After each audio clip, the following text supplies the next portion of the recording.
Doing good. Doing all right? Okay. I'm going to be less stressed. We could be less stressed. It's true. For one reason or another, it seems like it's stressful times. And so we're going to talk about stress a little bit, talk about some possible approaches to alleviating that stress, or at least being able to look at it and address it a little more clearly. We're going to look at some of the science behind this. In general, how many people in here are at least generally familiar with the idea of meditation? Probably everybody, probably most people in here, right? This is a good crowd. This is a good demographic of people who are already open to and have probably even explored the ideas of meditation in various different facets and different forms and different techniques. So I'm going to be preaching to the choir tonight, which is great. But this is a little bit different approach to meditation and mindfulness, that we're not going to be studying the traditional Buddhist foundations. We're not going to be looking at a lot of the ancient techniques and traditions that have led to the knowledge that we have about this. But we're going to be looking at some of the more modern approaches and some of the science that has been backed up what ancient cultures have been saying for many years, that having a mindfulness-based meditation practice can be extremely beneficial in lots of different ways in our lives, not just for stress reduction, but also for making ourselves more effective at doing our will and doing our business, whatever that is, and even alleviating or possibly addressing and giving some relief to a broad range of different situations. So let's take a look at it. Mindfulness-based stress reduction. You can't stop the waves, but you can learn to surf. A quote from John Kabat-Zinn, who is a gentleman we'll be looking at in more detail a little bit later. But he gives us this quote that we start with that gives us this basic truth. We can't stop the stressors in our life. We're not able to just completely eliminate everything that's going to be stressful, that we're going to come across that's going to be a challenge. It's part of life, part of the suffering that the Buddha talked about. But you can learn to try and address those challenges in a more positive way, to deal with those challenges and have them have less of a negative effect on our overall progression and on our minds day to day, moment to moment. And that's really what we start to look at when we talk about mindfulness. I'm sure most of you are familiar with the general idea of mindfulness, of being present, of being in the moment, being now, being here, not focusing your attention in the past or present, but really experiencing this singular moment that is the life we're living each second as it goes by. MBSR is a program and also a practice that incorporates mindfulness meditation to assist people with a wide range of conditions and life issues. It teaches people how to use their innate resources and abilities to respond more effectively to stress, pain, and illness. And what it seeks to do is unite the methods of science and medicine and psychology with the practices of Buddhist meditative traditions and their teachings. So what we're looking at is a modern medical approach to trying to apply, study, and incorporate meditation into traditional Western medicine. It is a secular approach that tends to strip away some of the spiritualism around the practice and really focusing on just the practice itself and the mental and physiological effects that it can have.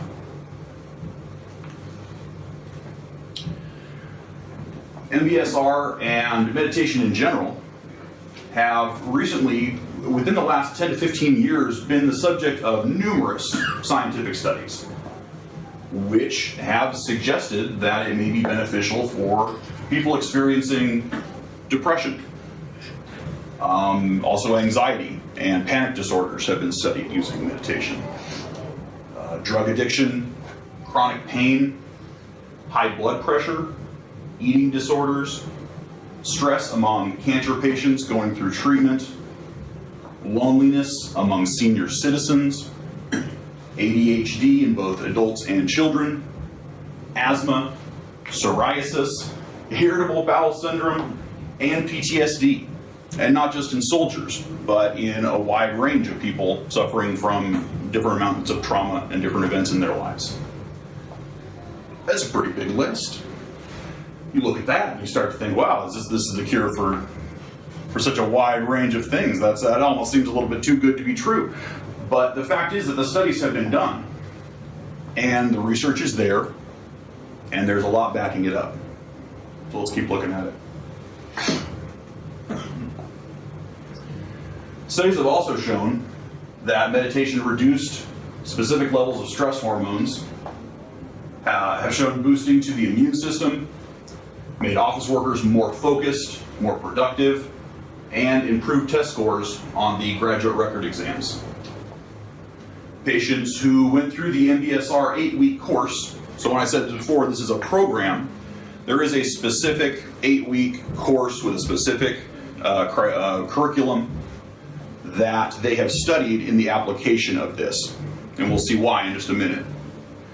But courses, people who have gone through that, the official 8-week course reported experiencing a decrease in pain and tension, lower blood pressure, lessened anxiety and panic, mood stabilization, and increased concentration. The reviews are astronomical. The things that people claim that they have experienced in their own lives through doing this work. And again, this is not associated with any specific ideology as far as a concept of spiritualism or metaphysics per se. This is people who are, for the most part, coming to this because they were seeking care from a traditional Western method that may or may not have had varying levels of success, and they are coming to try this as an alternative medicine practice.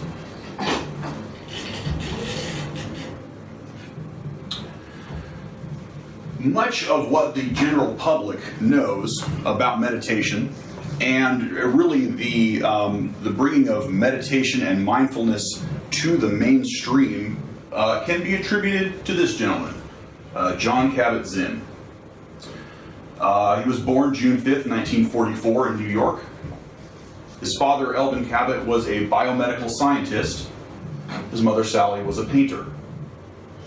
His family was Jewish, but John has stated his beliefs growing up were a fusion of science and art. He earned his PhD in molecular biology from MIT in 1971, and he is a professor of medicine emeritus at the University of Massachusetts Medical School. So this is a man who has a very strong background in science. He's an MIT graduate. He's approached things from a biological, medical standpoint.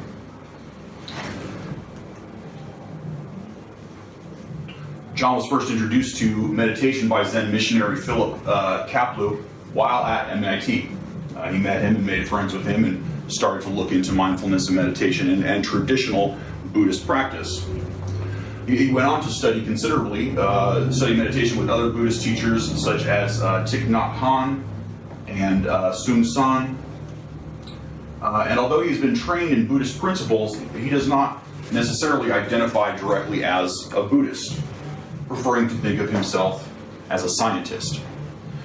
So consistently, his approach to studying the effects of the meditation and the mindfulness practices that he's incorporated into his own life and has for quite many years, he's doing so in a very technical sort of way with a scientific method at his back, looking at what the actual benefits are that he can bring to his practice and to the patients that he's working with.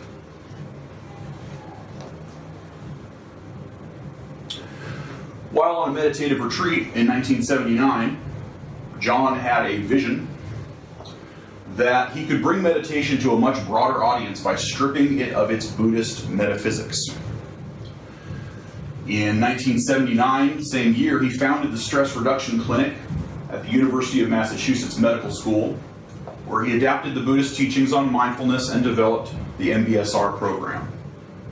He subsequently also founded the Center for Mindfulness in Medicine, Healthcare, and Society at the University of Massachusetts Medical School.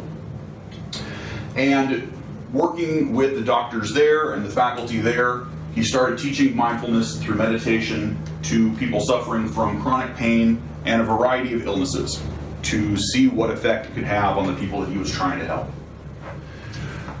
The importance of the 8-week course and having a specific curriculum was that so it could be approached and accepted in a scientific method, in a scientific means. Having a simple, replicable meditation protocol made it possible to test and study the effects on patients in a scientific context. If you're a doctor or a scientist trying to convince your peers that this thing that is traditionally not thought of as being scientific perhaps, and may even be looked down upon within certain circles, you have to go to them and say, well, I'm having results. I have a positive effect that I can show scientifically. But how do you do that? If you go to a peer and say, well, I'm having people meditate. Well, how much? In what way? For how long? If we don't quantify these things, we can't really approach it scientifically. If we can't say, well, we have a group of people here that went through a study and they all did the same thing, and therefore we can judge the comparison of their results. That was one of the really important things that he did. And one of the things that made it acceptable and accessible to the Western medical community. To be able to say, okay, we're not just talking about this ancient, mystical, spiritual, religious practice. We're talking about actual data. We're talking about actual results. We're talking about clinical studies. And so that we can actually start to have a dialogue about what the effects are that are being had. We know another gentleman, Uncle Al, who was a big fan of the scientific method and a very big fan of approaching spiritual things in a scientific, technical way. Because how else could you study them? How else could you judge your own results? If you've ever looked at Liber E or a lot of Crowley's writings where he's detailing different practices that we might want to approach and incorporate, he's very specific about the recording of these experiences, the detailing of everything which could have affected them, the time of day, the weather, what you had for lunch, what kind of mood you're in. All these things are very important because, again, how can we approach this in a scientific fashion and really be able to judge whether what we're doing is a successful practice if we don't have a technical record of it? The method of science, the aim of religion, the motto of the equinox, and really one of the core ideas that Crowley was trying to approach. He too was a Buddhist, classically trained in Ceylon, and had gone through much of the traditional esoteric Buddhist practice. But he didn't stay a Buddhist.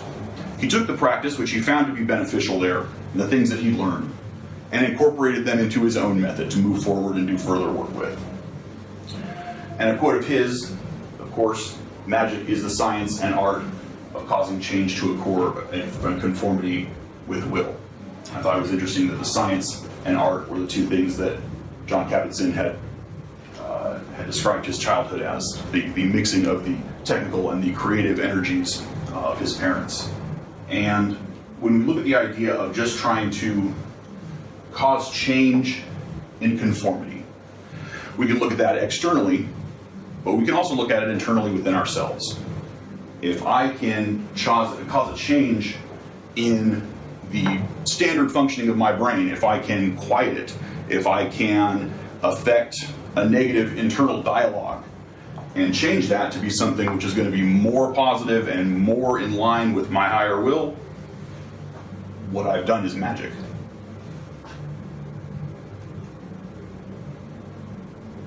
So back to Kabat-Zinn. Begins to get some acknowledgement of what he's doing. Of course, originally this was not entirely well received. He was doing something that was very cutting edge for the time in the late 70s, trying to incorporate this Eastern practice into Western medicine. He wrote a book called Full Catastrophe Living. That's a fantastic book, using wisdom of your body and mind to face stress, pain, and illness. I encourage you to check that out. And this got him quite a bit of attention for the work that he was doing in the early 90s. In 1993, his work with the Stress Reduction Clinic was featured in Bill Moyer's PBS special, Healing and the Mind, spurring wide interest in MBSR and helping to make Kabat-Zinn nationally famous. In the later part of the 1990s, many MBSR clinics were opened, either as standalone centers or as part of a hospital's holistic medicine program. So we see throughout the course of the 90s a broadening, wide-stream acknowledgement of at least what this is, of meditation as a practice that can be beneficial both psychologically and physiologically, and that work is being done within a Western medical context with this type of practice. And we see that start to really grow and be acknowledged on a wider base. We start to see things really pick up around 2010. In 2011, actually, a major study from Harvard was released. This went on for some time and was really groundbreaking, because what they did was they had people who were meditating, who had been through these courses, and they studied their brains with MRI scans to see specifically what it is that was happening when these people were meditating. Not from their own perspective, but from a medical perspective. What parts of your brain are actually activating? And the results were amazing. The actual density and thickness of gray matter in certain areas of the brain were able to be affected. Thicker gray matter was found in the areas of the brain associated with self-awareness, introspection, and compassion. All regions associated with stress actually shrank. One of the scientists that was involved said it's fascinating to see the brain's plasticity, and that by practicing meditation, we can play an active role in changing the brain and can increase our well-being and quality of life. So this was unheard of. How is it that a bunch of people over an 8-week course, over a very short relative time period when you're looking at affecting your physiology, we're actually able to change the density of gray matter in specific areas of their brain that can be scientifically measured? This is unheard of. And it encouraged a great deal more scientific study into the topic. These are some of the MRI scans that they did, looking at different areas of the brain that were activated and different neural networks that were actually stronger and further more developed in people who had more experience meditating.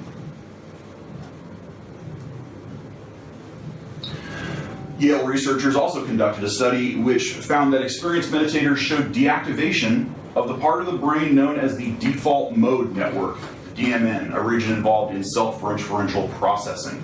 Okay? What this is they've identified a part of the brain that is activated when we aren't really thinking about anything, but there are just thoughts in our heads going on. It's your inner dialogue. It's not you focusing on anything necessarily important. It's just whatever is going through your head. Maybe you're daydreaming, maybe you're worrying about something, maybe you're stressing on something you have to get done. And we can see this actually be activated in these MRIs. People who are experienced meditators have clearly shown their minds are quieter. There is less extraneous internal chatter happening in a brain that has developed itself this way. They also found the brains of experienced meditators showed different connectivity patterns, different networks of the brain talking to each other, which had not been seen before in this context.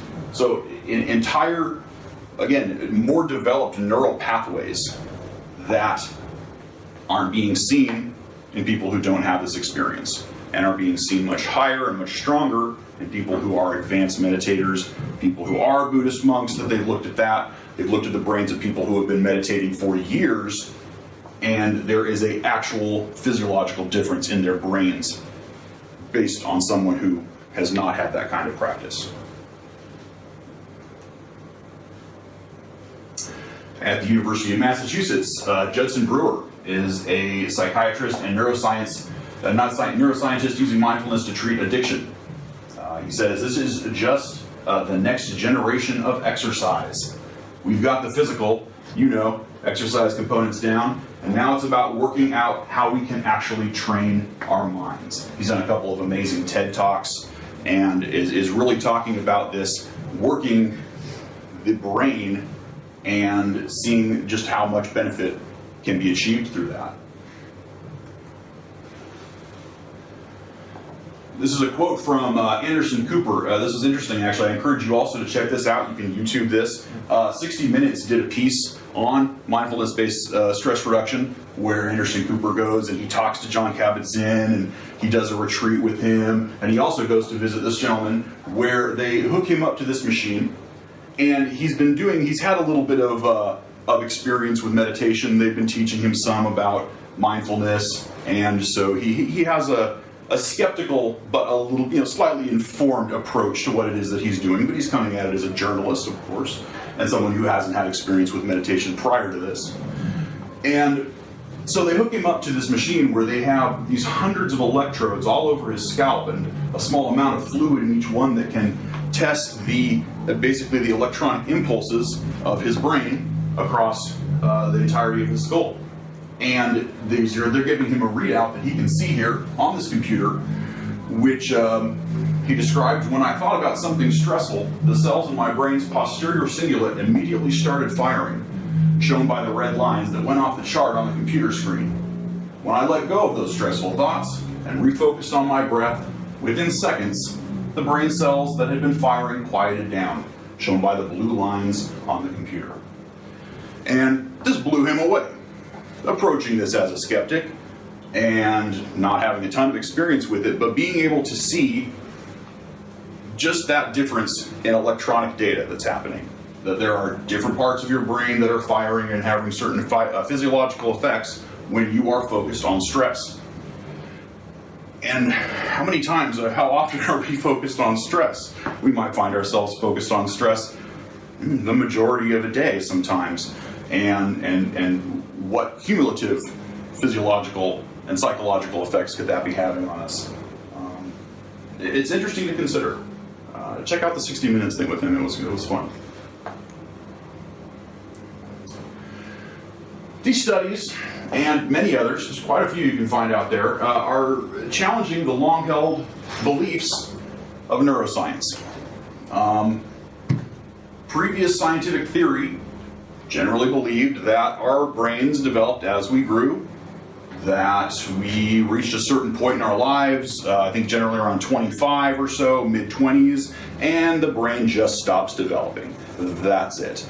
There's not going to be any physiological changes to the brain pretty much once you're around that age. This is what we used to think. But there is a new paradigm that is being widely studied and generally acknowledged, which is called neuroplasticity. This is the idea that neurons or nerve cells in the brain can compensate for injury and disease and can adjust to their activities in response to new situations or to changes in their environment. Basically, the brain can change. The brain is changing all the time. It can change for the better or for the worst. We can actually see gray matter be added or subtracted in specific areas based on what happens. And this is not just meditation that affects your brain, it's everything that happens to you. It can be your health conditions, it can be the environmental conditions that you have, it can be traumas that you face. All of these things can actually have physical effects on the brain and the way that it functions. But the good news is that we have the ability to affect ourselves and our own brains in a positive way. That there is a complete capability of an individual to rewire their brains in a sort.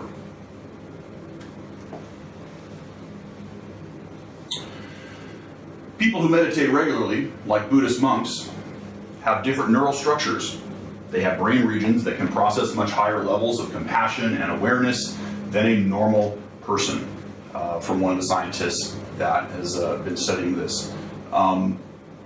Also, a quote from Dan Harris. The brain, it turns out, is constantly changing in response to experience. It's possible to sculpt your brain through meditation just as you would build and tone your body through exercise. Dan Harris, an interesting guy. He wrote this book, 10% Happier.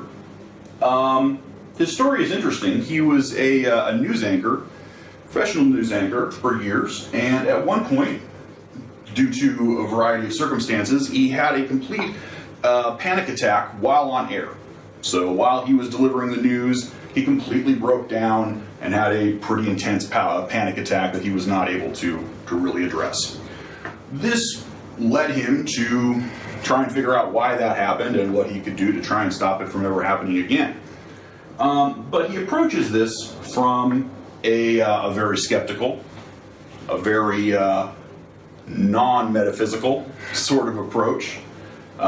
He questions some of the more spiritual, philosophical ideas of Buddhism, like even the idea of enlightenment. He says, I don't know that there's some kind of completely enlightened state where someone exists in a constantly mindful and momentary, way. I've never honestly met anybody who was like that. Maybe there is, possible, but for the most part, that's not what we find. What we do find is that people who have developed a mindfulness-based practice in their meditation generally tend to be happier and generally have reported a great deal of positive effects from that. The way that he was trying to describe it to some of his own coworkers and some of his own peers who were looking at the work he was doing in meditation and being a bit skeptical themselves and sort of questioning his dedication to this hoodoo, voodoo, esoteric practice a bit, he said, you know what, it makes me 10% happier, and there's the potential there to achieve even more. So it's not promising the moon and the stars. It's not saying you're going to meditate and you'll become a Buddha, a guru who will never be sad and never worry about anything again. That's maybe not realistic, maybe achievable, but for us to try and approach this initially, 10% happier. Interesting book also, check that out if you have time. Easy read, very quick. Oh, Uncle Al. Science is always discovering odd scraps of magical wisdom and making a tremendous fuss about its cleverness. That's basically what we're seeing here, and Al called it quite some time ago. We have all this science now that says, we've just discovered this brand new thing. This is super fascinating. Oh my goodness. Well, but people have been saying that for quite some time. Buddhists and various mystics throughout the ages have been telling us about lots of benefits of meditation and these types of practices. And look, science just caught up. Isn't that great? But it's interesting because now that science has caught up, what effect will that have on the mainstream? Now that we know meditation has positive effects, we know this, we've quantified this. Many major companies have taken notice of all this science which supports the benefits of meditation. Some, like Apple and Google, have gone so far as to offer their employees meditation time at work, paid time to sit and meditate, access to on-site meditation rooms, special quiet dark rooms where you can go and meditate on your break, and even meditation and yoga classes that they bring specialists from around the world there to their companies to teach their people mindfulness-based stress reduction. The goals range from general health to avoiding burnout and improving productivity, but that's really the key because we know that corporations are generally not the most altruistic entities in the world, and that generally speaking, when they spend money on something, it is to further their profits and ultimately increase their bottom line, for better or worse. And what they found is that this is making them more money. Teaching people how to meditate, decreasing their stress, and looking at all the health benefits, psychological benefits that they're having is making Google more money on the back end. So yes, they are supporting it, and they're not the only ones. Tons of companies. Time Warner, Google, AOL, Adobe, Nike, Yahoo, Target, Ford, General Mills, who was actually one of the first. General Mills, extremely progressive before a lot of the tech Silicon Valley companies got on board with this idea of meditation. General Mills leading the way. Apple, Procter & Gamble, Twitter, HBO, just a couple of the major corporations that are bringing meditation to their employees so they can make more money. But also so their employees can be happier, and also so they can be more productive and have a higher quality of life overall, especially in particularly demanding jobs, high-stress jobs. A lot in the tech industry, they need something to help them cope with the high demand of stress and also the high demand for creativity and ingenuity that is expected of them. But Silicon Valley is definitely on board with this, and it has hit particularly large in the Bay Area. More than 1,000 Googlers have been through mindfulness training, taking classes provided by Google, like neural self-hacking and managing your energy. Meditation has been called a productivity hack, a software upgrade for the brain, and the new caffeine, as dubbed by Wired. Okay, right, it sounds a little hypey, right? I know, but they're definitely on board with the overall benefits that they're seeing here. Some 1,700 people showed up at a Wisdom 2.0 conference just held here in San Francisco in 2014 with top executives from LinkedIn, Cisco, and Ford featured among the headliners. So this is hot. This is hot. And if your company is not doing this, maybe you don't have the best trained workforce. Maybe you don't have the most creative workforce. So this is really picked up, especially here in the Bay Area among the tech community. This is an actual picture of a rooftop Bay Area mindfulness meditation-led class where it's, hey, let's all go up to the roof, take a break, and center ourselves so we can be more effective at whatever it is we're trying to achieve. It's really very cool. Chade Meng Tan, known informally as Meng, is a former software engineer and motivator at Google. I think he's not there anymore, actually. I think he left 2015, I believe, but he was there for quite some time. Started off as a software engineer, but he started a mindfulness-based stress reduction class there and was given the official title of Jolly Good Fellow. That's his official title at Google, with a job description that he is to enlighten minds, open hearts, and create world peace. That's his job at Google. And he has become world-renowned.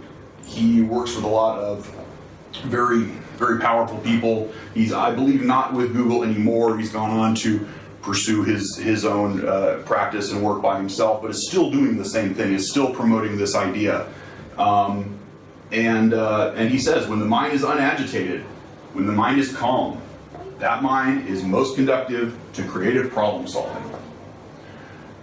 These are some of the hugest corporations in the world. These are some of the most wealthy corporations in the world. And this is what they are spending their money on. This is how they are choosing to invest in the people who work for them and make them money. And maybe the originator within the tech industry of the idea that meditation, mindfulness were highly beneficial, Steve Jobs. If you just sit and observe, you will see how restless your mind is. If you try to calm it, it only makes it worse. But over time, it does calm. And when it does, there's room to hear more subtle things. That's when your intuition starts to blossom, and you start to see things more clearly and be in the present more. Your mind just slows down, and you see a tremendous expanse in the moment. You see so much more than you could see before. From one of the most innovative and creative technical minds of our generation.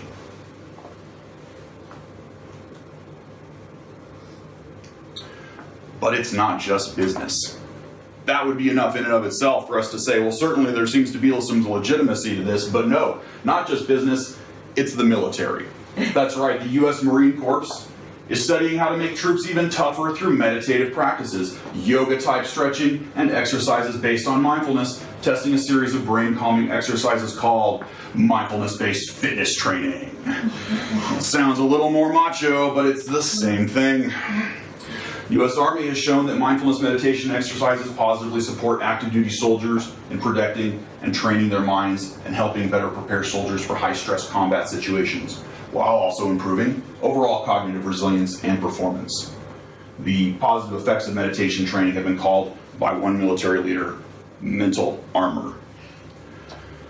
So this is pretty serious. We're looking at not just increasing productivity and effectiveness in the boardroom or behind the keyboard. We're talking about the field of battle. We're talking about having soldiers be more mentally capable of dealing with the extremely insane high-stress situations that they have to face, and helping them when they have returned, if they have, unfortunately, with stress syndromes relating to those experiences. This is fairly impressive. Interesting also, there is some controversy amongst the meditative community, and even directly related to John Kabat-Zinn himself, who has allegedly encouraged this type of work, has said, absolutely take my work to the military, let's help our soldiers out. But some people question that because, well, is this now being used, is meditation being weaponized? Are we using this to create better killers? Are we using this to create soldiers who are more capable of doing what soldiers need to do? So, some interesting controversy there, but the military definitely on board with studying this. And not just the military, but this is being used and studied widely in the prison system. Mindfulness programs have been taught in prisons and have been shown to reduce hostility and mood disturbance among inmates and improve self-esteem. Additional studies indicate that mindfulness interventions can result in significant reductions in anger, reductions in substance use, increased relaxation capacity, self-regulation, and optimism. So we're going into prisons and teaching hardened criminals how to meditate, how to be mindful, how to live in the moment, and they're seeing really incredible results with it. Interesting also, there's been some controversy with this too. At some prisons in the Midwest and the Bible Belt area, there have been groups of Christians who have questioned whether this is a good thing or not. Because some Christians hold that meditation is maybe not a very beneficial practice, or maybe not a very Christian practice, and so there's actually been backlash against the idea of trying to teach this Eastern religion, this non-Christian ideology to inmates, which is really kind of a bit short-sighted perhaps, because again, the results are there. The effect is a positive one. And not just on prisoners, but how about cops too? Police in Canada incorporated mindfulness meditation into their new recruits training. Peel Regional Police officers in Canada took time to meditate with the West End Buddhist Temple and Meditation Center during a lecture on mindfulness and Buddhist philosophy. Their sergeant said it's good for the well-being of our soldiers, particularly with the stress they experience on the job. So similar theory to why we're working with soldiers. This is happening in Canada. I could not, unfortunately, find an example of American police doing the same type of work. I looked, I did, and I'm not saying it's not happening, it might be happening, but I didn't find it. And I thought, how interesting, maybe this would be great practice to incorporate into a police officer's training, because they do deal with such stressful situations, and they need to respond as calmly as possible in these stressful situations in order to be able to de-escalate them, which is something that we unfortunately don't see happen a lot of times. And so could be very beneficial for law enforcement too. And we're starting to at least accept the concept that that can happen. And let's not forget kids. Mindfulness practices are becoming more common with educational institutions, including elementary and secondary schools, as a way to help calm and relax students. It's also used for students and educators to build compassion and empathy for others and each other. They've done studies where they have teachers meditate. They've actually found that those teachers are more empathic and attentive to the children that they're working with. It reduces the stress and anxiety in students, which allows them to learn more effectively. When you have young minds that are developing and are trying to incorporate so much information, And also being forced into very stressful situations for them. School's very stressful for kids, the social interactions that they have to have, these are major stressors for them at their level. And so what can we do to try and make them as effective as possible and make them as open as possible to the learning that we're trying to share with them? And it works. The application of mindfulness practices shows an improvement in students' attention and focus, emotional regulation, creativity, as well as problem-solving skills. So, fantastic work being done with kids, studying this at a very young age. And we even have politicians, at least one, who has been very open about his belief about the positive effects of meditation and mindfulness. Congressman Tim Ryan from Ohio. He says he really believes mindfulness meditation can change America for the better. I've seen it transform classrooms. I've seen it heal veterans. I've seen what it does to individuals who have really high chronic levels of stress and how it has helped their body heal itself. I wouldn't be willing to stick my neck out this far if I didn't think this is the thing that can really help shift the country. Whoa, a politician? This is the thing that can shift the country? That's amazing. What a progressive idea. I don't know if he's got Congress quite, meditating with him yet or anything, but it's a possibility. It's a leader that we have who is looking at this and saying, I'm willing to put my professional name on the line to say this is beneficial, this is fantastic. How can we incorporate this into more people's lives? So are we mindful or mindful? It's hard to be mindful. It's hard to just focus on what it is that we're doing, to just be here, to just be now, to do one thing at a time. There's a style of meditation that they teach that's called a walking meditation, where essentially you just walk. You pitch yourself a couple of yards of space and you walk very deliberately and very mindfully, paying very careful attention to each step and each muscle use, each progression that you make, and that's it. And the saying goes, when you walk, just walk. Don't walk and think about everything that you need to do. Don't walk and constantly be doing something else in your mind. Just walk. When you eat, just eat. I don't know about you guys, but I'm so busy throughout the course of the day. When I'm eating, that's usually my break to jump on Facebook, to check my email, to generally be in front of a computer. I probably eat in front of a computer more often than not, unfortunately. And maybe that's not that beneficial. Maybe it would be better if I just sat and focused on eating while I was eating and experienced that, ate a little slower, maybe digested a little better, and wasn't constantly focusing and looking for something else to focus on. Here we have a man and his dog. And the man's got a lot on his mind. And rightly so. Because we've got a lot to deal with. Everybody does. The dog is not so concerned. Because the dog is just enjoying the now. The dog is kind of perfectly mindful in a sense because he just focuses on the experiential world around him. And that's natural for the dog. But it's particularly challenging for us because of the ways we've been raised and because of the environment, the society that we live in. Mindfulness, according to John Kabat-Zinn, means paying attention in a particular way, on purpose, in the present moment, non-judgmentally. It's pretty simple, but there's also a lot that goes into it. Not only are we focusing on the present moment, but we're not judging it. We're not attaching meaning to everything that happens.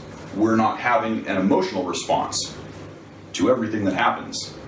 And if we are, we're aware of it. And we're doing it purposefully, ideally. Mindfulness is a psychological process of bringing one's attention to the internal and external experiences occurring in the present moment, which can be developed through practice. Again, this is not something that necessarily comes easy or instinctual for us, but it is something that we can exercise and work out and get stronger, just like we would exercise or work out a muscle. The goal of mindfulness is to maintain awareness moment by moment, disengaging oneself from strong attachment to beliefs, thoughts, or emotions, thereby developing a greater sense of emotional balance and well-being. Engaging in mindfulness prevents one from self-criticism, ruminating about the past, or worrying about the future. And in looking at my own internal dialogue, I have noticed that I do this a lot. That if you really stop yourself at any given moment and say, where is my mind? Is it in the past? Am I worrying about something that already happened? Am I thinking about that business meeting that I just had and something I should have said but I didn't? Am I thinking about the future? Am I worrying about something I need to get done? Am I worried about that next meeting, about that next project that I have to accomplish, about that deadline coming up? Or, if I am in the present, how often is my own inner monologue generally not that positive? That it may actually be quite critical of what it is that I'm trying to accomplish in the moment, or the way it is that I'm going about doing it, which may not be good enough in my own particular sense of judgment at the time. O.T.O said, if you are depressed, you are living in the past. If you are anxious, you are living in the future. If you are at peace, you are living in the present. And when I first read that, it made a lot of sense to me. Because it is exactly that. When I'm worrying about something in the future, that causes that anxiety, that worry, that stress. When I'm worried about something in the past, that's me generally being upset about something the way it was or the way it happened, which is depressing. Neither of which is beneficial in any way, shape, or form. We need to strive to be at peace, living in the present moment, where neither one of those things are really currently affecting us. The things in the past, not currently affecting me, not immediately. The things in the future that I'm worried about, also, probably most of them won't even happen. Most of what it is that we worry about, we tend to over-escalate in our own minds, and it's not necessarily beneficial. According to John Kabat-Zinn, mindfulness can be considered a universal human capacity that can foster clear thinking and open-heartedness. I guess this is very interesting because of that statement, a universal human capacity. Again, looking at this from science, we're not looking at an ideology, we're not looking at a spiritualism, we're not looking at a religion that we're trying to spread or have other people think and agree. We're just looking at a human capacity, like love, that can be fostered and developed and strengthened in all people, irregardless of society, of social structure, of religious ideology. This is beyond that. This can be incorporated into all of those. It is simply a capacity that we have to be better people. Mindfulness is about being fully awake in our lives. It's about perceiving the exquisite vividness of each moment.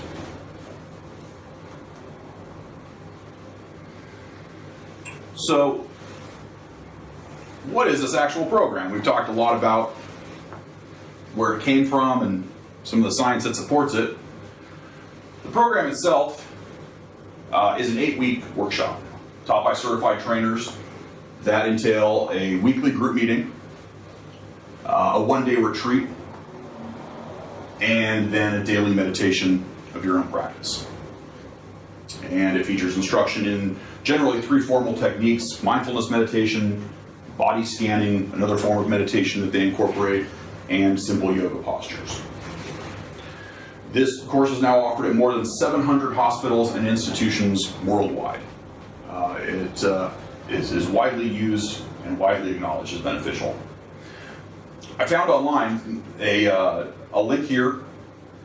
If you want to write this down, you can, or I could share this to the Facebook page or something like that, to the event page. That would probably be easy. This is a therapist who is actually a licensed, certified MBSR therapist who has posted a great deal of the coursework online for free, which not a lot of people have done. I mean, obviously this is a course, people want you to come and pay, and that's how they're making their livelihood, it's understandable. But this person has put a lot of worksheets, an actual 8-week course structure, quite a few links to guided meditations that you can seemingly all just access for free. So I've been taking a look at that a little bit. Just kind of a useful online resource to look at the actual structure of the class itself. I have not taken the official 8-week MBSR class. I'm also not a certified trainer of such. Quite a bit of experience and training that goes into that. I come to this as someone who has practiced it on my own and found it to be beneficial. I was first exposed to MBSR through a friend of mine who's a doctor, Dr. Gene Howell, who is an amazing doctor, and he is, in addition to being a traditional, practical Western health specialist, he also has incorporated mindfulness into his practice with his patients, and actually leads a weekly guided meditation sort of a class that I've been to a few of, and so it was really through him. It was through someone in the medical community, not someone in a spiritual community, not somebody in a metaphysical community as far as the approach, that really said, hey, have you taken a look at this from this angle? And I was no stranger to meditation when we first started talking about this, but this was a little bit different take on it, a little bit more scientific take, which I like. I like to see that backing is there. I also like to see that the amount of money being spent on it. I mean, again, frankly, if that many corporations are spending that much money on focusing this type of work for their employees, that is proof in and of itself that there's something beneficial to be found there. So, body scanning is one of the first prolonged formal mindfulness techniques taught during the first 4 weeks of the workshop, and entails quietly lying on one's back and focusing one's attention on various regions of the body, starting with the toes and moving up slowly to the top of the head. If you think of your body as a musical instrument, the body scan is a way of tuning it. If you think of it as a universe, the body scan is a way to come to know it. If you think of your body as a house, the body scan is a way to throw open all the windows and doors and let the fresh air of awareness sweep it clean. From John Kabat-Zinn. This is a really interesting form of meditation. If you've never done it, I encourage you to try it out. There are guided forms of this meditation, but you can also do it unguided if you like. Lay someplace comfortable, in just sort of a relaxed, arms out, sort of corpse pose, as it were, and really focus on each part of your body. Move through your body, starting at your toes, working your way up to your head. Feel the sensations. Become aware of each part of your body. Focus the energy of your attention and your mind into each part, and move through your body, experiencing it, acknowledging those felt sensations that you have, and really coming to be in touch with what it is that's happening, where your body is and how it is now, which is part of our mindfulness practice. We're not trying to escape the body. We're not trying to go somewhere or be somewhere else other than exactly where it is that we are. We're not trying to experience anything other than exactly what it is that we're experiencing. Meditation is not about feeling a certain way. It's about feeling the way you feel and being in touch with that, and being aware of that, and being mindful of it.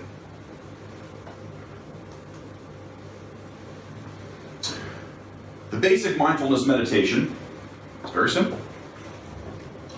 Sit comfortably in a dignified position with your spine straight. You don't need to be in some pretzel twisted half lotus. You don't have to have some intensely painful asana, unless you like, and that's fine. But you could just sit in a chair.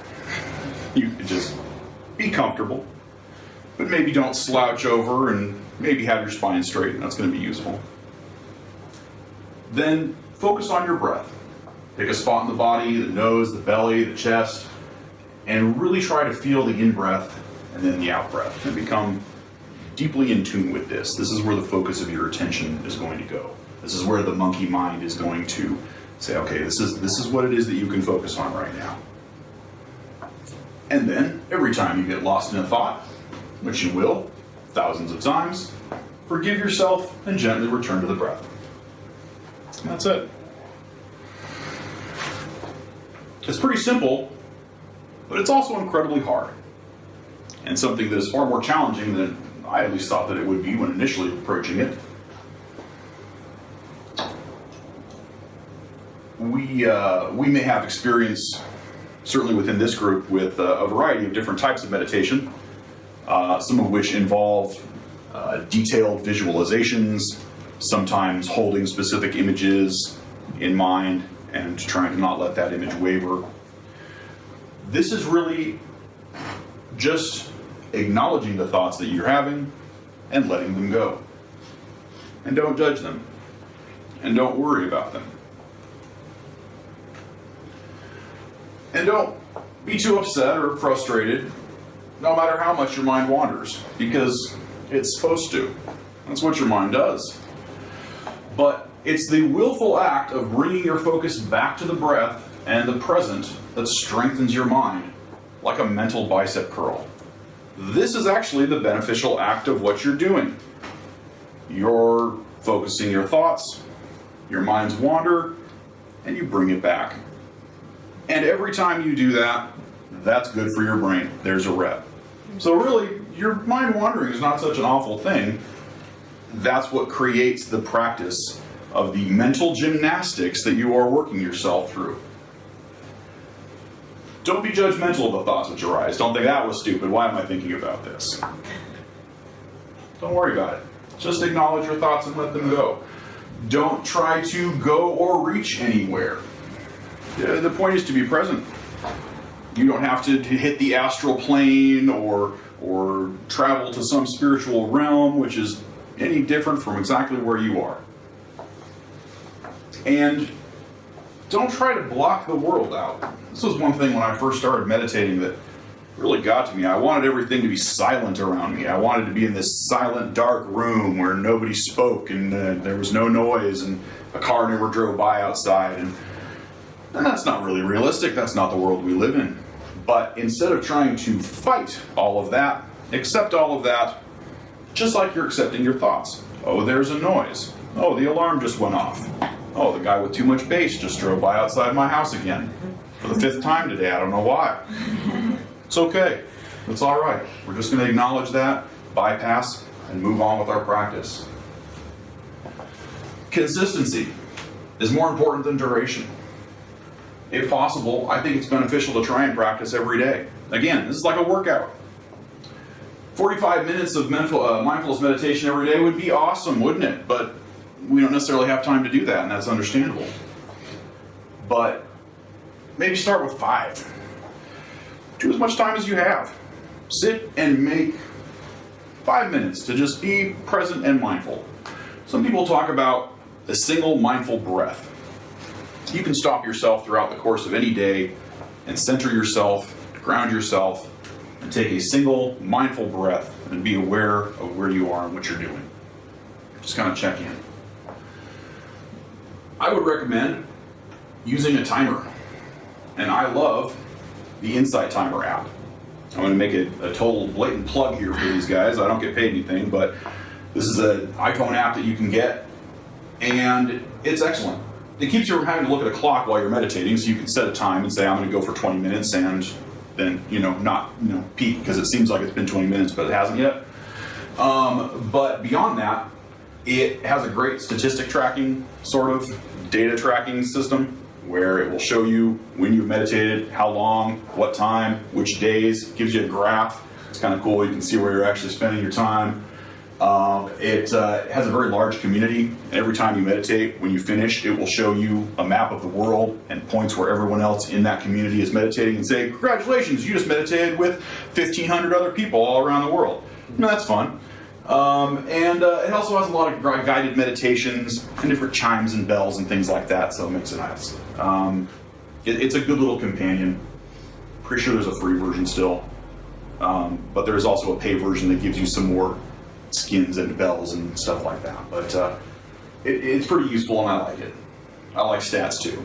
I like being able to look back a year ago and say, well, I'm not meditating nearly as much this November as I was last November. I wonder why that is. I wonder if I'm better off because of that. Probably not.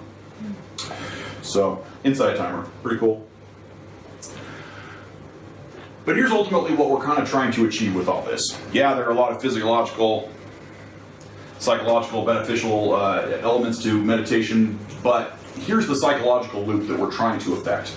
Stressful events are going to happen. Remember, we can't stop the waves. We tend to naturally have an automatic response to these thoughts, emotions, and sensations. Whatever it is, a stressful event happens. Something stressful happens, I react. It's natural.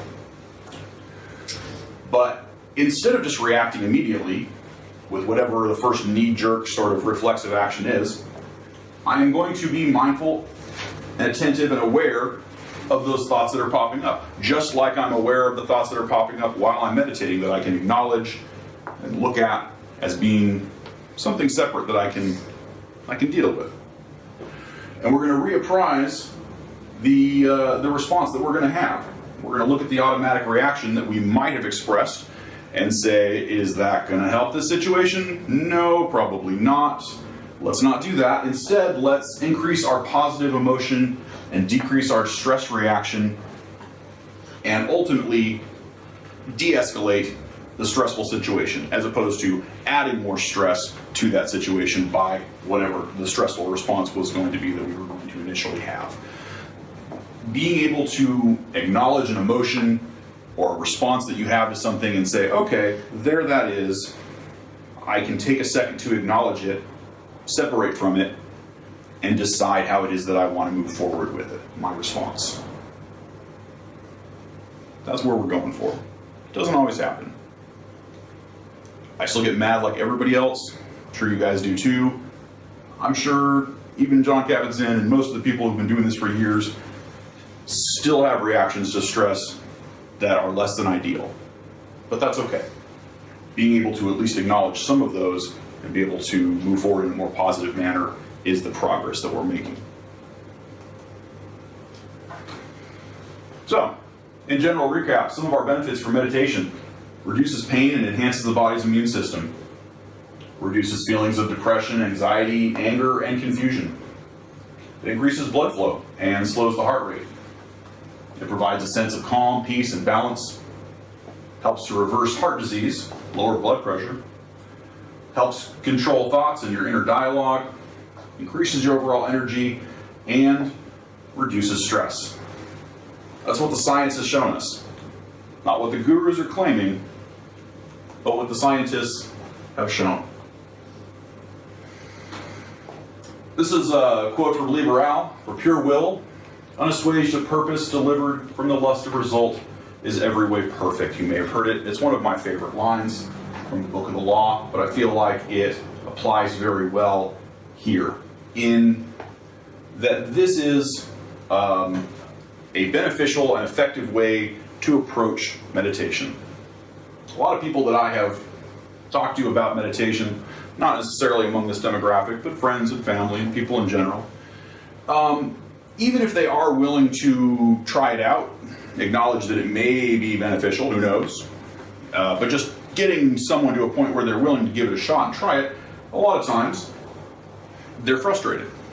They say, I thought something was going to happen, or I had this expectation that I was going to be a Zen master if I sat under that tree long enough, or I couldn't stop my thoughts from going all over the place constantly. There was literally not one breath. I got one breath, and then my mind was somewhere else. And they feel like they've failed. They feel like, oh, well, I'm not good enough to do this. That was a lot harder than I thought. They had this lust of result, that there was going to be some thing that they expected from this experience. And a better way to approach it is to not have that expectation. To not have any expectation in yourself to do anything or experience anything other than exactly what it is that you're doing. And to know that the result is just the act of doing it. It will happen. You can't do it wrong. You can't fail. Again, the act of your mind wandering is the beneficial opportunity to bring it back. You can't fail. Approaching this with no preconceived notions of your purpose or the result that you expect from it will lead to more beneficial results. So, that's kind of what I wanted to go over a little bit. Does anybody have any questions? Anything they'd like to discuss? Any experiences they might have had with meditation, good or bad?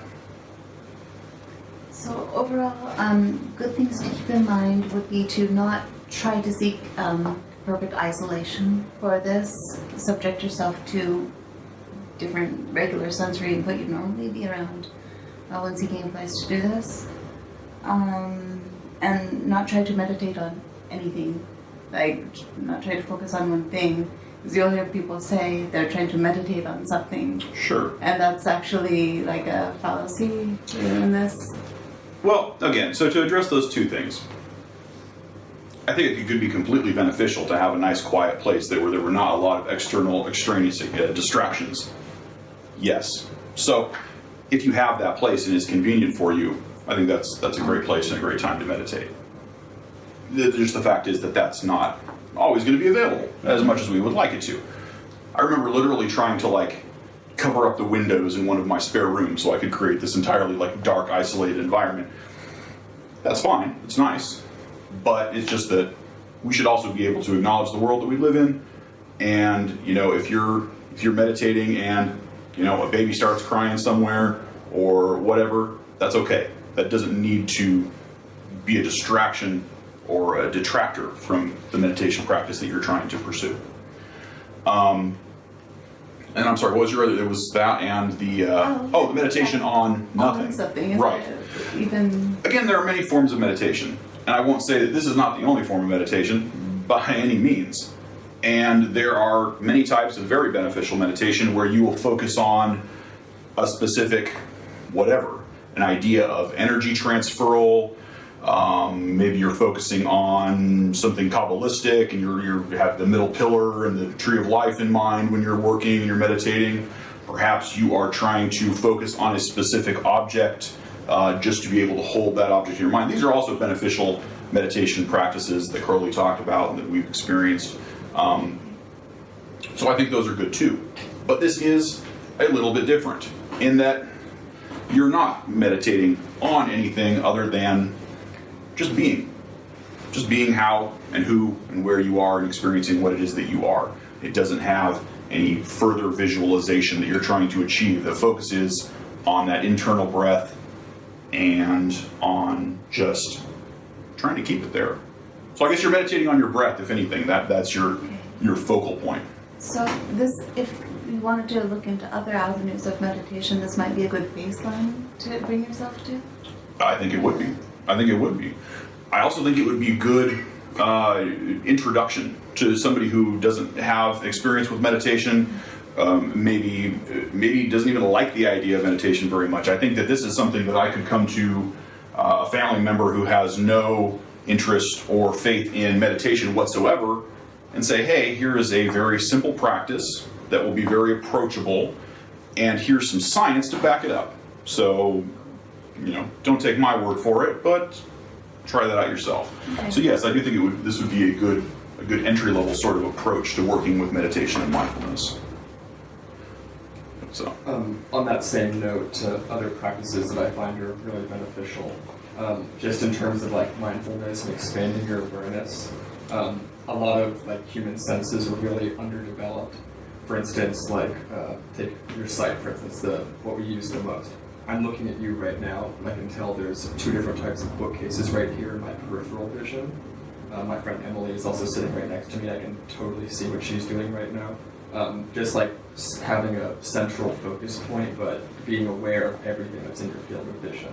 As well, I can see that these lights are on and these lights are off, just by staring at you. That's another exercise where you can expand your what you know with what's around you in a very simple, very approachable way. We do it every day, but we just don't always see that there's the car coming from behind us kind of thing. It's expanding your senses in various ways. Smelling food before you eat it, I find is exceptional, and yeah. I completely agree. It is, and when you talk about like smelling the food that you're eating, really experiencing it, taking time to savor it. You know, something I always liked about wine culture. I worked for a wine industry for a vineyard for a while, and I like how wine people really celebrate wine and the nuances of it, and the very, very specific experiential elements of how it smells and the texture and the mouthfeel and all of these really, really small idiosyncratic elements that you could look at and say like, all right, maybe you're making stuff up, like, but there's also something to be said for really finely tuning your senses to try and experiencing something to the fullest. And when I was talking about eating and being on the computer, I think that's something, I can have something delicious in front of me and not remember eating it. And just look down and my bowl is empty, and then now it's time to go back to work. It's like I didn't even taste it. It's like I didn't even really experience it. I didn't take any joy from it. I think that's part of being mindful. When you're eating, just eat. Kind of ties in as well, like you're trying to cover up the windows to make your perfect little meditation space. That's good if you want to be isolated, but mindfulness is being more conscious, more aware in as many ways as you can be, and expanding your senses and being aware that you don't look through like toilet paper rolls. Right. I'm not trying to shut out the experience. Yeah, your peripheral vision is always there as long as your eyes are open. And just that's a very simple way of like also expanding like the world that you know. Yeah. Helps you cross the street not get hit by cars. That too. I like it. And it's also, you can build upon it, you can go as far as you want to. Sure. To be another thing that I've been doing for years is like if I go into a place that has a bunch of people, like being kind of agoraphobic the way I am, I always try to think about if I need to leave, how do I leave? That's funny, I do that too actually. Especially with like recent events, the fire in Oakland, there's not many exits out of there. If you're going deep into a place and you've zigged and zagged and seen no windows and no doors, neglecting that can be potentially fatal. I think that's great. I would call that situational awareness, and exactly that. And there are fun games that you can play that will even help your memory like that. Like, where are all my exits in this building? Just be aware of them. How many places could I get? How many people are in this building? Just just pay attention to it. Just next time you walk into a restaurant, how many people are in here, and how would I get out if I wanted to? I play that game too. Yeah, I learned that through martial arts. Maybe maybe it's a little bit of preparatory paranoia, perhaps too. But it's cats do that a lot. Yeah. Different species of animals, Sure. I've noticed when you bring a cat into a new environment, sometimes when you let it out of its box or something for the first time in your apartment, like bring home a new cat. One of the first things they'll do is start trying to recognize like the area that they're in and become aware of their safe spots and where there's not a lot of movement, things they can hide under, like observe from and stuff. And I think that humans could learn a lot from that sort of behavior. That's interesting. That sort of thing. Yeah, definitely. Did you have a question? Well, yeah, you mentioned in the program that they encourage you to do 6 hours as part of like the beginning of that program. Right. So they're have you tried to do long? To do like a 6 hour meditation? I have never done 6 hours straight, and even that I'm not positive if they do it with no breaks. Like they might do it in hour intervals or something like that. When they do retreats, it's not like you're necessarily just going to be sitting there for 8 hours. About an hour is usually about as long as I will tend to go, and even that is a long time. Like seems like a pretty significant time when you're there. It depends. It will seem like longer when you first start, and I think the longer that you go, it doesn't seem like as long. But I think it can be very beneficial to try and be in that state for those extended periods of time, like you're saying. And I would love to try and do something like a retreat or like a full, 3-day to they even do week-long retreats or something where you're meditating intensively for the majority of the day. It seems like it would be interesting to really immerse yourself in that and see what the effect was.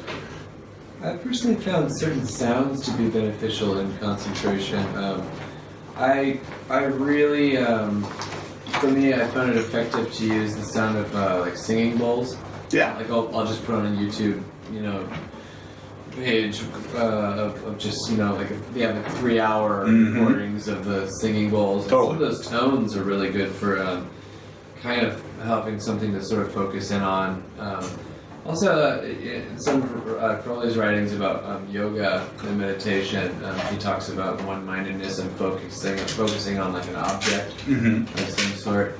I found a similar benefit from sound, and especially with things, sounds that are very similar, if not identical to like an E note. Which Sure. I think, I don't know if you ever heard of the band Swans, like you listen to Michael Raw's vocals and the way he sings in that very like, Sure. tone, and I've noticed that in other music too. There's something very grounding about that particular tone, and I think that sometimes, at least for some people, I think that sort of like the grounding sound can help kind of get in that zone of focus.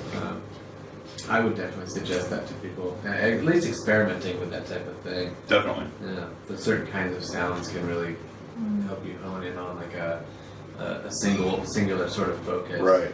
Right. Kind of like maintain a mind space that says, meditation, silent meditation, it can be pretty challenging because there's nothing to distract you. There's nothing for you to focus on but that breath, and so your mind has a tendency to wander, fairly aggressively.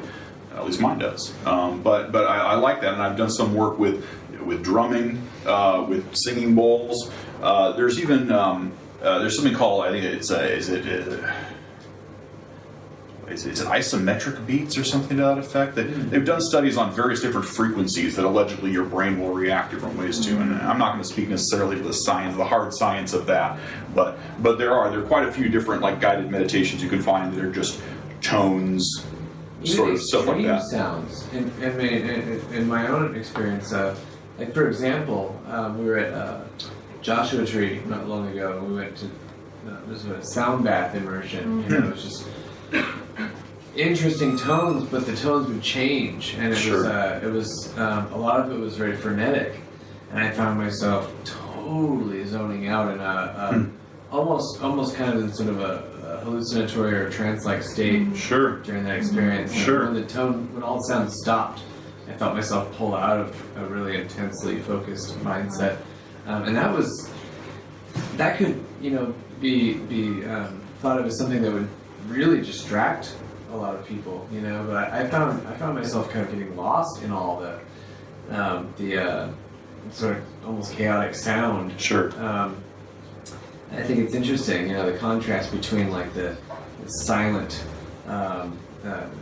driving out all of the sensory intake, and actually overloading it, or like the hyperstimulation kind of can sometimes make you draw into a one-mindedness. Yeah.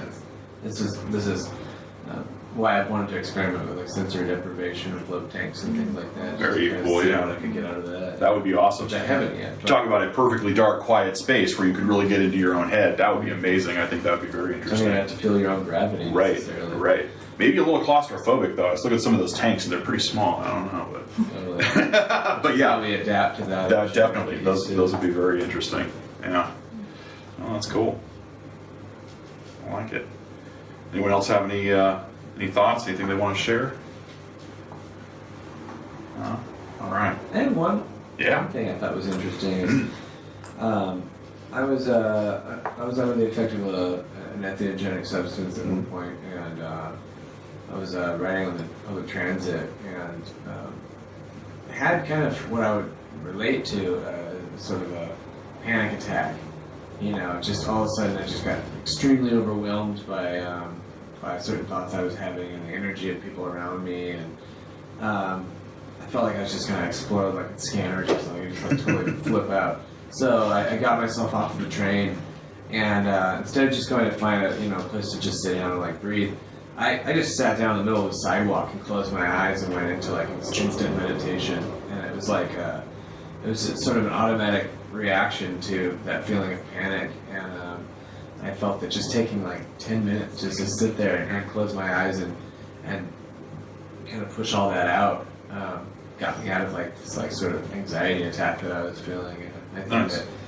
that I know a lot of people that have panic attacks and anxiety, you know, when not under the influence of anything, you know. Right?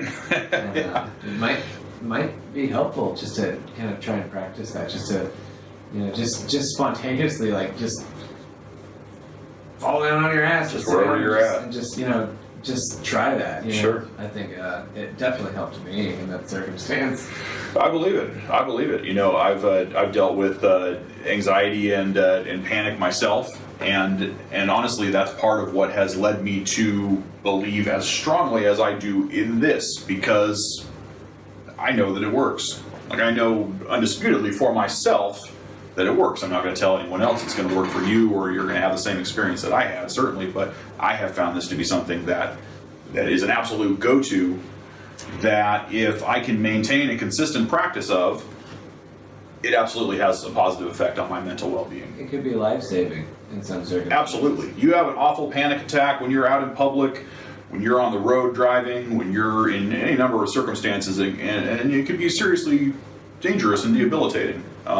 Or if forced into a situation by something extrinsic, like you know, some kind of chaotic, dangerous circumstances occurring, the practice of being able to close into a certain state amidst chaos could possibly hone you in. You could hone in on an ability to focus in dangerous circumstances and get yourself out of those circumstances, Right. as opposed to going into a panic state of mind. Kind of like we were saying with the training that they're giving cops and soldiers. Totally. You know, you have guys that are going into violent battlefield situations, and they can't just freeze up. You know, this is something that's been studied a lot too, actually, looking at people who have anxiety and panic disorders. And a lot of times that can be caused by PTSD, but not, again, just from a battlefield scenario, but from any number of things in our lives. Trauma can be caused by any number of things in anybody's life from a very young age. Things that we may not even look at and identify as particularly traumatizing can actually really have drastic effects on our psychology. And kind of like you're saying, there's a natural response that that animals in general have, that's sort of a fight or flight sort of response. You're in a dangerous situation. Your mind wants to have you respond one way or another, whatever is going to be most beneficial to your survival. A lot of times, what they see in people is that people freeze up. Animals don't generally do this. I'm actually reading a book right now called Unleashing the Tiger, which is basically a study that's been done on this, and they're saying that animals don't freeze up the same way. Animals will stop, they're scared, and then respond, and that response is whatever is most beneficial for that animal. People don't always necessarily do that. People freeze up, and the energy that would have been expelled in that fight or flight response is essentially internalized and just kept inside of us, and adds to additional stressors and additional trauma that we experience from that situation. Instead of being able to address it and react to it in a healthy way, we just freeze up, hold it, and can't address it. And I think that you're right. Having some training in this mindfulness-based stress reduction, where you can look at a stressful situation and be able to tailor your response a little more carefully or a little more beneficially to what you're doing, you know, is definitely one of those effects. An interesting example, I think, in pop culture of controlling one's mind in order to be able to operate in a different way in general. And this might seem kind of cheesy of me using it as a reference, but I've always found huge inspiration in David Lynch's Dune. Okay. And seeing how young Paul Atreides go through all these, like, the series of training of self-control and focusing the mind in all these different ways, and they show examples of how that turns into a strength through the story of the you know, in the story and in the film and everything. And, Nice. And he goes into meditative trance in that movie, you know, especially when he's, like, you know, experimenting with the spice melange and all that. And I think there's some details in that story that are pretty applicable to, like, some of the things we've been talking about. Sure. And he ends up, you know, facing a very crucial moment. I mean, a major interplanetary war, you know. I always found inspiration, you know, and a lot of the dialogue they talk about, like, you know, concentrating, and like when he has the box test where he has to put his hand in the box for Right. every mother, and, Right. you know, it's all this mental thing, you know, but he has to learn how to control, you know, and focus on something in order to not respond. And she even brings up, you know, the difference between an animal and human. Mm-hmm. And there's, you know, she says, take your hand out of the box, young human, you know, because he's developed that state of control, you know, instead of panicking. Nice. And it saved his life because he had the gum jabbar poison, you know, dart that would have killed him if he'd pulled his hand from the box. I always thought that was a huge source of inspiration and reminding myself how to stay focused, you know. I like it. I like it. think that whole section of that movie where his hand's in the box, with the exception of the music, it's kind of like anxiety driven. Yeah. If you don't just take the words, those are great words to meditate by. Totally. Yeah, certainly. Or like when he's speaking with his father about being able to still dream and imagine, and not letting that part of your mind die off. You know, it's pretty interesting. Fear is the mind killer. Yeah. What's it? I was just, when you said that the, I don't know, overstimulating can sometimes bring you into that one-pointedness, and then you said that humans, we typically have the reaction to freeze. I was wondering how often, I guess, that the opposite is the case. For me, I want to say, like, maybe, actually not too long after I started coming here, I was in a pretty terrible car accident. I was driving down to LA, and we were all the way in the left lane on the freeway, and for seemingly no reason at all, our car just spun out, like across all 4 lanes of traffic. Oh, man. And we just started spinning. But in the midst of that, like, extremely chaotic moment, the car is spinning out of control, that I still very clearly can remember looking and seeing the traffic coming and, like, knowing that we were about to get smashed by a wall of traffic. But it was just such a clear moment. There was, I don't remember feeling any kind of fear or even really tensing up. It was just like, so this is happening right now, kind of thing. Yeah. I mean, obviously we didn't get smashed by traffic. We made it all the way across before they caught up to us, which I don't even know how that's possible. But I just remember that I didn't freak out. It was just like an overwhelming, like, calm that I didn't try to do or anything like that. Just like still mind. And so I don't know if anyone else here has had any experiences like that.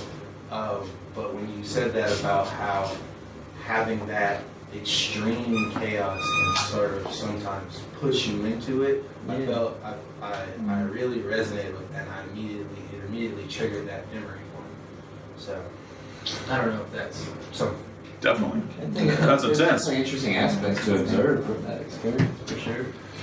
Yeah, no, I'm glad you're okay. You know, I mean, it sounds like in that situation, from a biological standpoint, you did exactly what you needed to do, what your brain exactly needed you to do, which was be aware of the situation and be focused and be able to use the adrenaline that your body is pumping you full of all of a sudden to react to a situation as opposed to not reacting to the situation. Right. And were you driving? No, I wasn't. No? Okay. Well, somebody saved your life. Glad you're doing okay. Yeah, definitely. But that's interesting. But that's a very good point about the way in which our brains respond to stress and trauma. Right. And there are a lot of different, you know, soldiers talk about being in the battlefield and being under fire, being actually in a gunfight, and explaining how their vision will tunnel and how they will seriously like be looking like they're looking through a toilet paper tube, and how their fine motor skills will basically cease to function Like your hands will go not numb, but you're not going to be able to do small dexterous type maneuvers, and these are the psychological effects that your brain has when it's dealing with that level of stress and trauma. So it's interesting, but trying to maintain composure and functionality, I guess, within those stressful situations is what we would at least hope to be able to accomplish. Definitely. Yeah, a similar situation was coming from, I wasn't driving, I was with one other person in the car, and we were going from like Walnut Creek, Lafayette, through the tunnel, and we hadn't gotten to the tunnel yet. It's mostly like slight incline, and he was driving and the car just died in the middle of it. And there was like cars behind us coming up, and we're only getting slower. And he wasn't the kind of guy to handle the situation at all, and I just like had this clarity of motion. I was like, first things first, turn the car off, turn it back on, see if you can't get this started, shift the car into, like, put the brake on, put it into neutral so we can, like, the car can move, it doesn't just, like, freeze up. And I just, like, gave him immediate directions, like, this, and this, blinkers, emergency blinkers right now. Like, try the engine, try it twice, make sure it's not working, then try this. And yeah, and it was just, like, you just have to be present in the moment. I was also hit by a car earlier this year, and the way I went flying through it, I could have landed on my head or my neck, but like while I was airborne, I had the presence of mind to make myself like a rolling pin, and I rolled like shoulder to shoulder instead of like head over heels. And I mean, that's the difference between the broken kneecap I had, or it could have been broken neck, collarbone, could have been immensely worse. And yeah, presence of mind in the moment, that's exactly what you had, I think. Right. Yeah. It's pretty crucial. And it saved your life.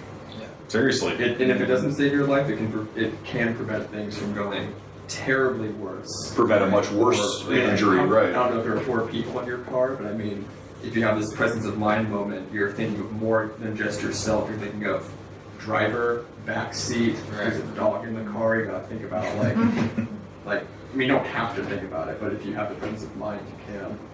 And just various elements that are crucial at that exact moment. If it's not a car accident, it could be a severe case of depression due to confusion about or uncertainty about things in life, and it's almost the same difference. It's like sometimes you have to be able to just focus and get yourself into a state of mind where you're not gonna respond in an irrational way that allows you to possibly even be harmful to yourself. The first step is to just like be able to see that doorway in your mind to like get there. Because if you don't get there once, when it matters, you may not be able to get there. Sure. And it seems like this type of meditation is a great way to practice getting there. A lot of it is focusing on your breath too. There's an exercise where if you breathe in, hold your breath, and exhale for like the same time duration. Like you can start with 3 seconds, you can build it up to 10 seconds. 10 seconds in, 10 seconds hold, 10 seconds out. Try doing that for a minute, and you'll find a drastically different mindset you go into within shorter than a minute, and if not within a minute. Certainly why chronic exercise is so prevalent within a yoga practice. Yeah. Exactly. Putting oxygen to the brain and everything too. Yeah, the breathing is just as crucial as whatever exercise you are doing. And not breathing properly will actually bring on anxiety and a full-on panic attacks. Yeah, absolutely. I mean, biologically, that's kind of how it works. It was one of the things actually that my doctor told me at one point was I was asking him, why am I having physical sensations and symptoms with my psychological anxiety sort of, attacks or whatever it is. And he said, one of the things is that you're breathing wrong, is that you're breathing out more than you're breathing in, and so you're displacing more CO2. You're changing the gas levels in your actual in the air in your body, and that's causing lack of sensation, the tingling in your hands that you're feeling or whatever it is. So exactly that, being like really stressed and being like, or hyperventilating even, like that's actually going to affect you because it is, and the pranayama that you're talking about, a great way to begin, your practice. Focusing on that breath for a timed amount, 10 seconds, 6 seconds, whatever it is, in through one nostril, hold it, out through the other nostril, hold it, reverse back through, And you can do this, of course, by blocking one nostril if you like, but interesting, one thing I've done some experiment with is just visualizing that. So when you're focusing on your breath, you can feel it in your belly, you can feel it in your chest, feel it in your nostrils, but focus on either nostril. Basically do that practice, but don't worry about physically blocking one nostril to the other. But when you're breathing in through this side, focus on that nostril. When you're breathing out through this side, focus your sensation on that nostril. Something you can do that's a good sort of like, I'll do that for a couple of minutes before I then sit for 20 minutes or whatever it is that I'm going to do. And it gets you focused on that breath and kind of in that space, clears your head a little bit. And that's definitely like a focused systemic sort of process that can keep you on a track. Right. It's a balancing. It's a balancing, it's a grounding, it's a balancing of your energy, it's a balancing of the hemispheres of your brain, of the air that's coming in and out of your body. And yeah, that's a great way to start working with something like this. Cool. Anybody else? You guys good? You're awesome. Thank you for all the discussion. That's fantastic. I really appreciate all your input and just getting into this and being such a wonderful group of people to talk to. I've had a great time looking at it. So I will say to you now, thank you all for coming. Do it, thou wilt, shall be the whole of the law. Love is law. Love your will. Thank you all. Love you all.